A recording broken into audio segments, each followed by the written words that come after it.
بسم اللہ الرحمن الرحیم۔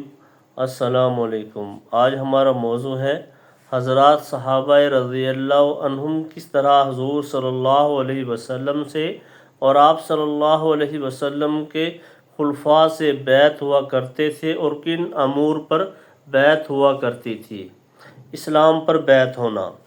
حضرت جریر رضی اللہ عنہ فرماتے ہیں کہ حضور صلی اللہ علیہ وسلم نے ہم سے ان باتوں پر بیعت لی جن باتوں پر آپ نے عورتوں سے بیعت لی تھی، اور آپ صلی اللہ علیہ وسلم نے فرمایا تم میں سے جو اس حال میں مرے کہ اس نے ان ممنوع کاموں میں سے کوئی کام نہ کیا ہو تو میں اس کے لیے جنت کا ضامن ہوں، اور تم میں سے جو اس حال میں مرے کہ اس نے ان ممنوع کاموں میں سے کوئی کام کر لیا اور اس کو اس کی شرع سزا مل گئی تو یہ سزا اس کے لیے کفارہ ہے، اور جس نے ان ممنوع کاموں میں سے کوئی کام کیا اور اس پر پردہ پڑا رہا، کسی کو پتہ نہ چلا اور اس کی شرعی سزا اسے نہ ملی تو اس کا حساب کتاب اللہ کے ذمے ہے، وہ جو چاہے کرے۔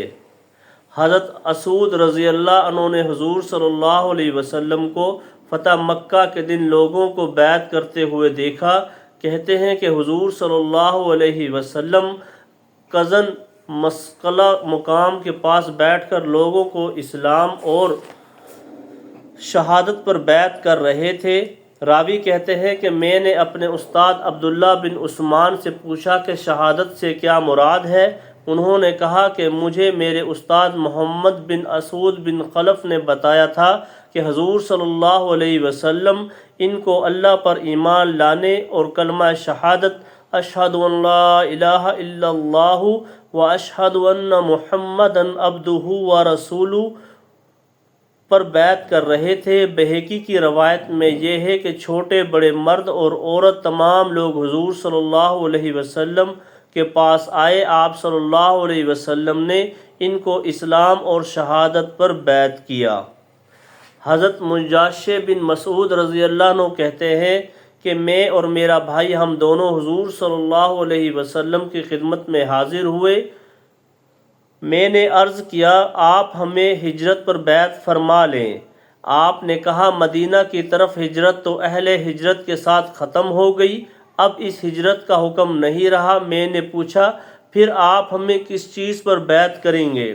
آپ نے فرمایا اسلام اور جہاد پر۔ حضرت زیاد بن علاقہ کہتے ہیں کہ جس دن حضرت مغیرہ بن شعبہ رضی اللہ عنہ کا انتقال ہوا اس دن حضرت جریر بن عبداللہ رضی اللہ عنہ نے لوگوں میں بیان فرمایا تو میں نے ان کو سنا۔ وہ کہہ رہے تھے اے لوگو، میں تمہیں اللہ وحدہ لا شریک لا سے ڈرنے کی اور وقار اور اطمینان سے رہنے کی تاکید کرتا ہوں۔ میں نے اپنے ان ہاتھوں سے حضور صلی اللہ علیہ وسلم سے اسلام پر بیعت کی ہے۔ آپ نے ہر مسلمان کی خیر خواہی کو میرے لیے ضروری قرار دیا۔ رب کعبہ کی قسم میں تم سب کا خیر خواہ ہوں۔ پھر استغفار پڑھ کر ممبر سے نیچے اتر آئے۔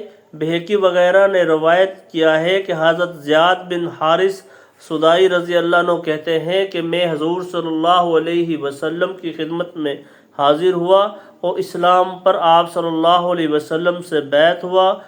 اللہ تعالی ہم سب کو عمل کی توفیق عطا فرمائے۔ السلام علیکم۔